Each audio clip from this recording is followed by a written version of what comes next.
Hello and welcome to our continuing coverage of Democracy Day special live here in Lagos Channels Television. I'm Millicent Nwoka. We have been bringing you the live coverage of the day, events at the Eagle Square, festive and quite high level, some have said, with pomp and pageantry in Abuja. And where else to hold such an event than at the Eagle Square, constructed in 1999, serving as the central area for seats of power in Nigeria. So 20 years of democracy and counting. On the program, we'll be examining the indices of Nigeria's democratic existence. We have lots to talk about, special guests in the studio and our correspondents covering the day in different locations across Nigeria. We'll also be talking to them. Welcome everyone to the program. Now, wherever you are, it's Democracy Day in Nigeria. It's also the first time the country will be commemorating its return to civil rule on June the 12th, as ratified by the National Assembly following the President's recommendation. A little background into today is that for 18 years, starting in the year 2000, Nigeria celebrated Democracy Day on May 29th, which was the day the military handed power back to civilians in 1999 after almost 16 years in power. Now, that period witnessed agitations by pro-democracy activists for the formal recognition of June 12 as Democracy Day and Chief MKO Abiola as the winner of the 1993 presidential election. However, in June 2018, after the federal government posthumously honored the late Chief MKO Abiola, the presumed winner of the annulled June 12, 1993 presidential election, with the title of GCFR, Grand Commander of the Federal Republic, the process to make June 12 Democracy Day started. And today, the country is not only remembering MKO Abiola, but also acknowledging the roles played by others who fought for the country's return to democracy. And today at the Eagle Square, we saw lots of dignitaries, presidents of some African countries, Liberia, George Weah, Namibia as well, Chad president, Rwanda, Guinea and other African countries that witnessed the colorful event. The president, Muhammadu Buhari, also addressed the country in Abuja on the occasion of the celebration. He gave what appears to be a State of the Nation assessment of a projection into what his government has been able to consolidate and the outlook for the next 4 years. The president's speech also appeared to be wide and touching on the three cardinal focus of his government, which are security, improving the economy, and fighting corruption. Also mindful of the current economic situation of the country, the president says his government has a target of lifting Nigerians from the poverty line and repositioning the country to its rightful place among the Committee of Nations. Let's take a listen. It's a great country. We possess all the ingredients of a major economic power on the world stage. What we require is the will to get our acts together. And our strength is in our people, our youth, our culture, our resilience, our ability to succeed despite the odds. A huge responsibility before rests on this and succeeding administration to develop, harness, and fulfill our enormous potential into force to be reckoned with globally. Thus far, we Nigerians can be proud of our history since independence in 1960. We have contributed to United Nations peacekeeping responsibilities all over the world. We have stabilized Liberia, Sierra Leone, Ivory Coast, and 2 years ago, we prevented the Gambia from degenerating into anarchy. Without Nigerian influence and resources, the liberation of Angola, Mozambique, Namibia, Zimbabwe, and ultimately South Africa would have come at great cost. This fact has been attested by none other than the late Nelson Mandela himself. Elsewhere, Nigeria is a big brother to our neighbors. We are the shock absorber of the West African sub-region, the bulwark of ECOWAS and the Lake Chad Basin Commission. We can therefore be proud to be Nigerians. We must continue to be good neighbors and good citizens. At home, we have been successful in forging a nation from different ethnicities and language groups. Our evolution and integration into one nation continues apace. When, therefore, we came to office in 2015, after a decade of struggle, we identified three cardinal and existential challenges our country faced and made them our campaign focus, namely security, economy, and fighting corruption. None but the most partisan will dispute that in the last 4 years, we have made solid progress in addressing these challenges.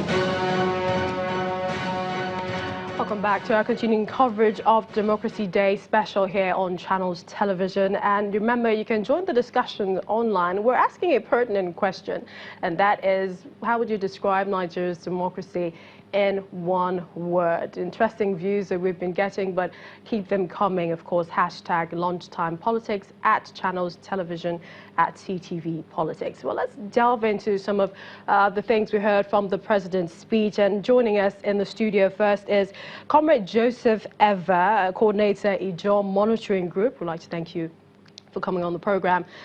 And also from Abuja, Chief John Oyegun, former APC national chairman. He joins us from our Abuja studios. A pleasure to have you on the program. Thank you. All right, let's start. Glad to be here. Great. Let's start from Lagos. Comrade Eva, you heard the president's speech. May 29, there was a lot of furore, you know, people saying he didn't make a speech. There was a lot of anticipation. But then he's given us a speech. You listened to that speech. What were your thoughts? Yeah, before the speech, in the first place, today is so significant. Today is like New Year Day, as far as those of us who are involved in this struggle, the June 12 struggle, because we are seeing something we least expected. We are seeing something that even if a prophet had prophesied that our demands, since after the annulment and immediately Abiola died, we are saying that we don't want meat. After the inauguration of the former president Obasanjo, we have been insisting that we want June 12 to be the Democracy Day. We don't accept May 29. Some of us even went to court to challenge the May 29. So this conversion is quite significant. In fact, for you. it is the emotion attached to this. As we remember those who died, who pray that one day Nigeria should recognize the importance of these elections and this June 12 elections, and recognize this June 12 not just because of Abiola, but for the sake of unity, for the sake of bringing Nigerians together, for us to know that we are equal in this country. So those of us who are seeing today June 12 as public holiday, we want to thank the African brothers, presidents, and others who came to celebrate this day because they know the significance of this day, June 12. We want to thank the president because from the quarters where this thing is coming from, I'm talking about today's president, it's unexpected.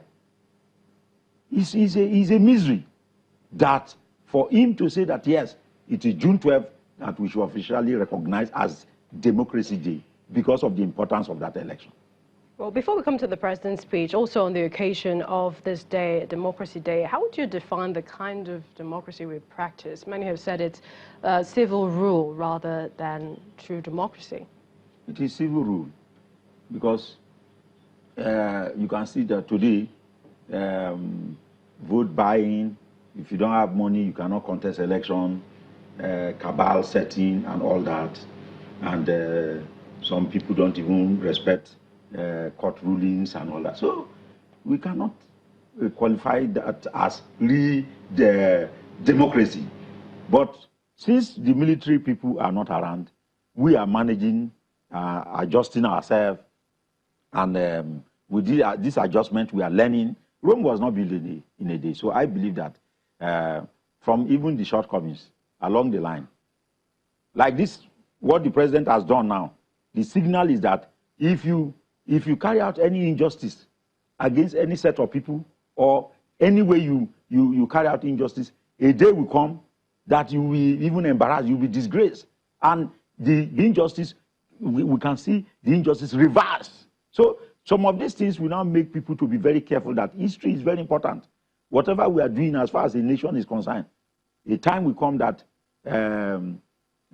whatever you have done, you will pay for it, even if it is not physical punishment and all that. But then, this injustice will be addressed.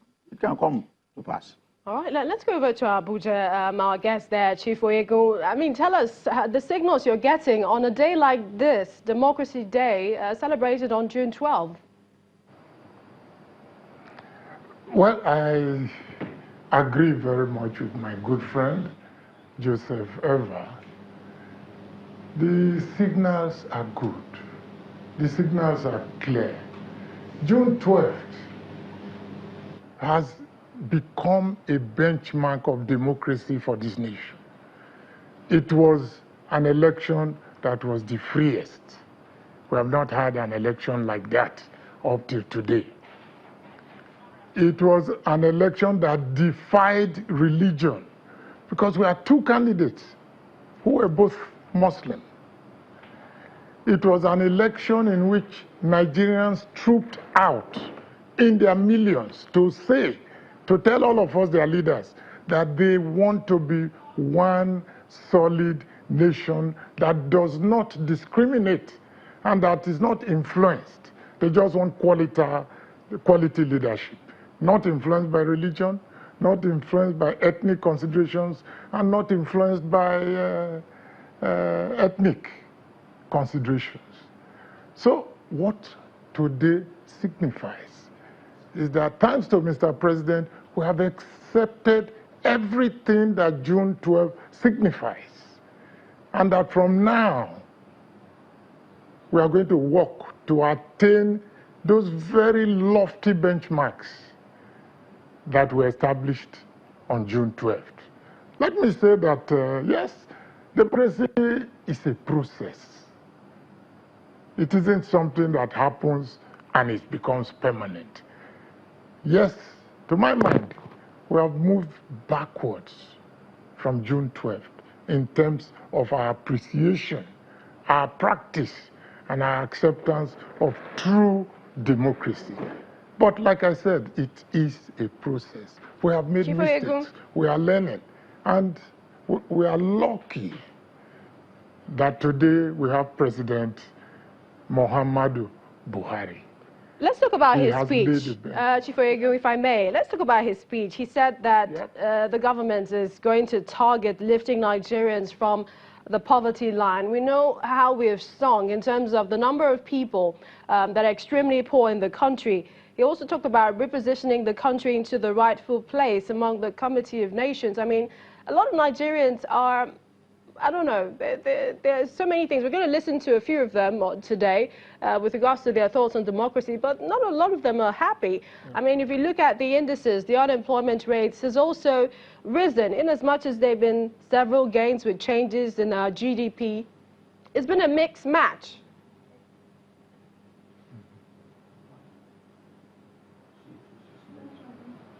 Chief Oyegun, how would you react to that? Well, we have certainly, I mean, let's not kid about that, been through a bad patch.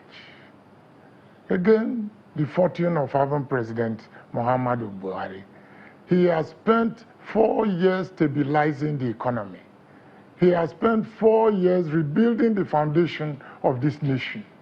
He has spent 4 years putting in place the structures that will now propel us forward in this second term. I have the greatest hopes. We've been through a bad patch. The country has been stabilized, the economy has been stabilized, and we are now in a position to move forward.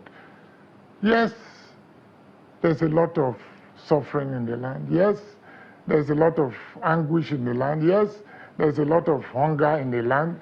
But this is the kind of situation that every nation that is destined for greatness passes through. At the time I joined the public service, way back in '64, in India, cats were going around the cities and the towns carrying bodies that have died, people that have died from hunger. But look at India today. So we are lucky we have this man. We are lucky he's dedicated to taking the hard decisions that will see us move forward. I sincerely hope and I believe that this second term will be a period of beginning the forward march that will bring succor to people in gradual installments. These things are not done in one day. Let's bring and like he said in his speech, he is going to start the process, and subsequent administrations will, of course, continue from the foundation that he has laid. Let's bring in our guest in Lagos, Comrade Eva. Amongst the number of things the president said was also the three cardinal points, improving on the economy, security, which we'll go to, but then fighting corruption. And something he said we are on the road of prosperity. He said China has done it, Indonesia has done it. So if we look at corruption, you know, the method China uses to punish those who have been found to be corrupt. Look at the way that we are fighting corruption, or this administration has fought it in the last 4 years. What do you make of it? Well, you know that China carry out execution of people. And the first coming of President Buhari, when he was military ruler, he was executing drug barons and all that. So now we are in a different society, he's dealing with the constitution, the laws that are there. So the manner in which he was executing drug barons, like China that will be executing corrupt officials and all that, I don't think that is acceptable in our own laws. Yeah. So he's following the laws, but then first term, another 4 years.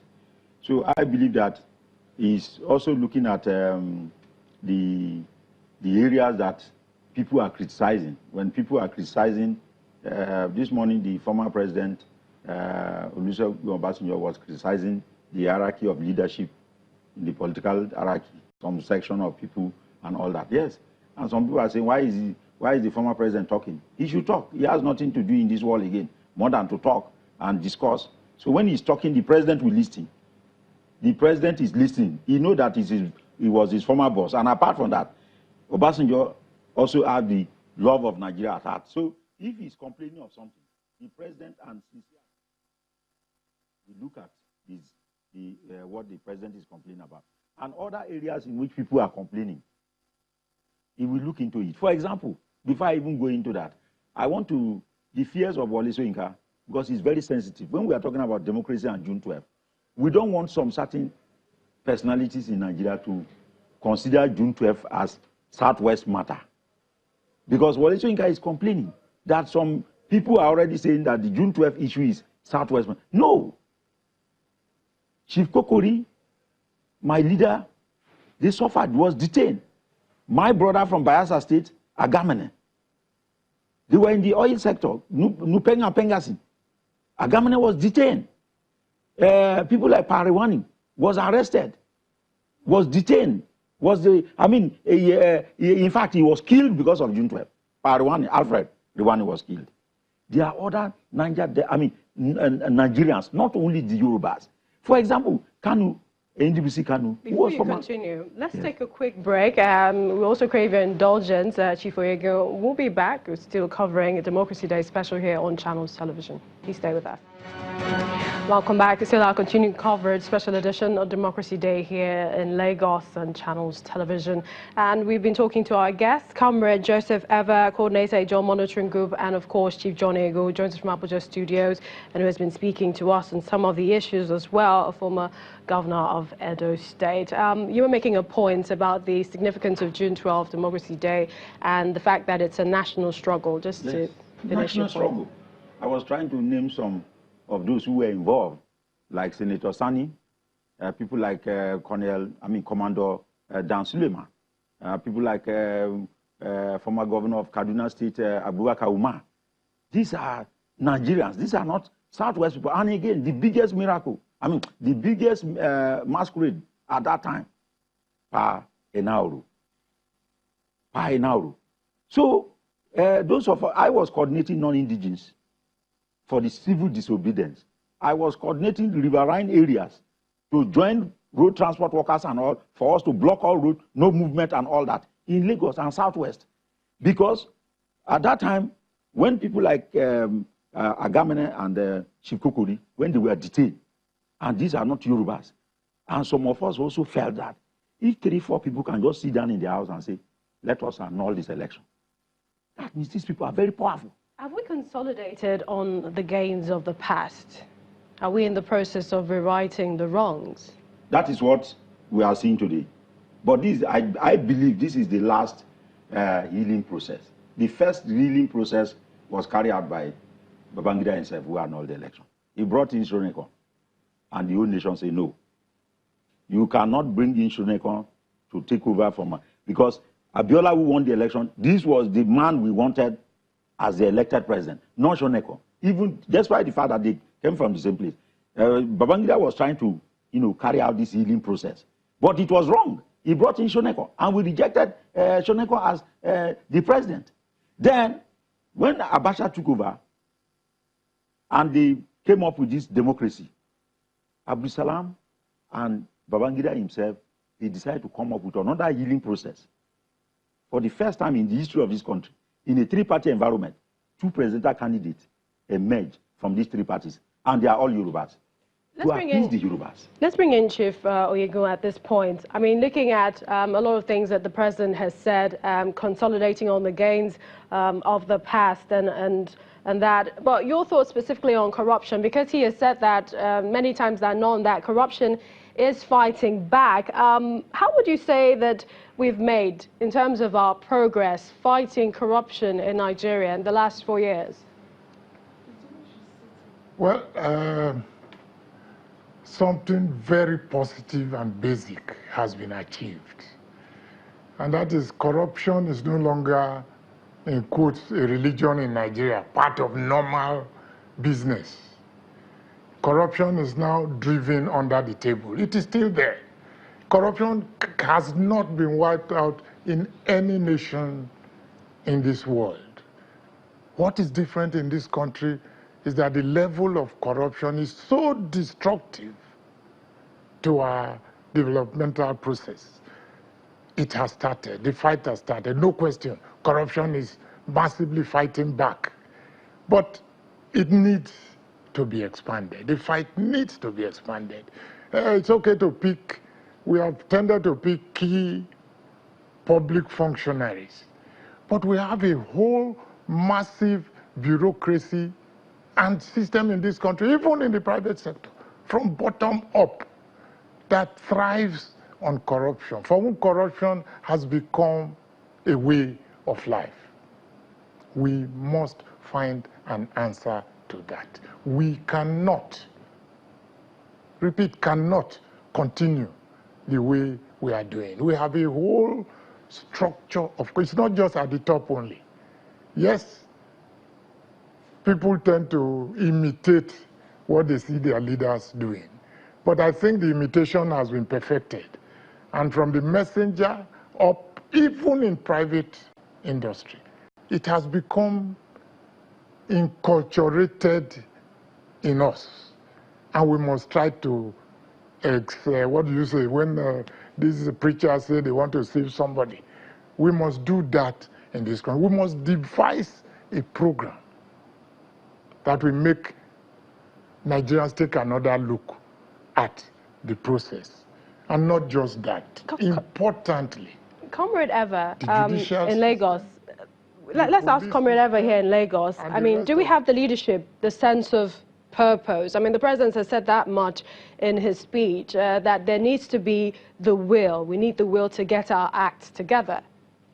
And that is why we are trying to reflect back to this injustice that happened that we have corrected, so that we don't go back to the... In fact, during the time of Yaradua, another problem was coming up, if not because of the likes of Wole Soyinka and others who came up with Save Nigeria Group. Another crisis. So when leaders are in position and they want to take those decisions anyhow, they don't want to go back to history. Even today now, I'm appealing to the president. Why our children are not reading history in school? How do we will come back again, run around the circle? They are not reading history. In the next 100 years, our children will not tell us who announced the first Democracy Day as June 12th. They don't know.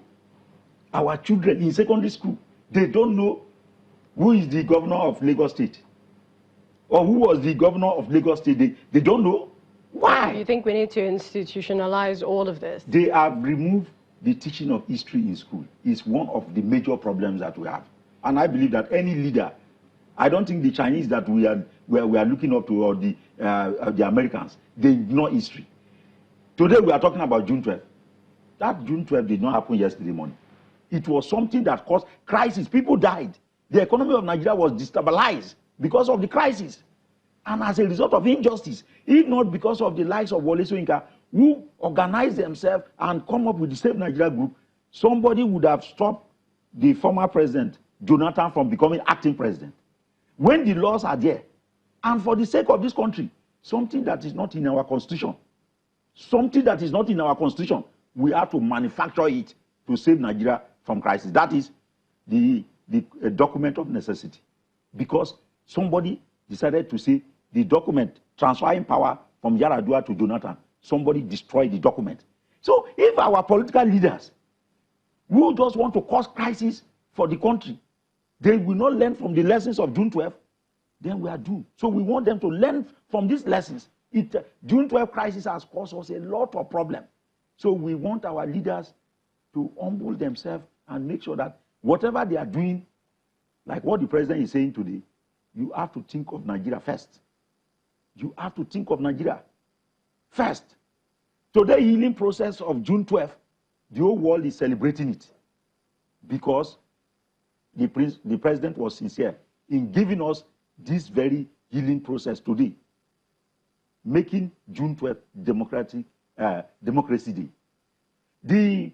What I just reflect about when Jonathan was to become acting president and somebody decided to go and destroy the document and there was crisis, the threatening of a coup was coming up and other things before great men like Wole Soyinka and other prominent Nigeria came up with Save Nigerian Group, carry out demonstration, carrying placard and all that before the National Assembly came up with something that is not even in our constitution just to save the nation. Do you agree? We need the will. Our leaders need to really reflect before taking decisions. All right. We'd like to thank you for joining us, Comrade Joseph Eva, Coordinator, Ijaw Monitoring Group, for coming on the program. Well, we're going to take a break, and this break we're going to Joy Odige from Awka to tell us how Democracy Day is taking place there today.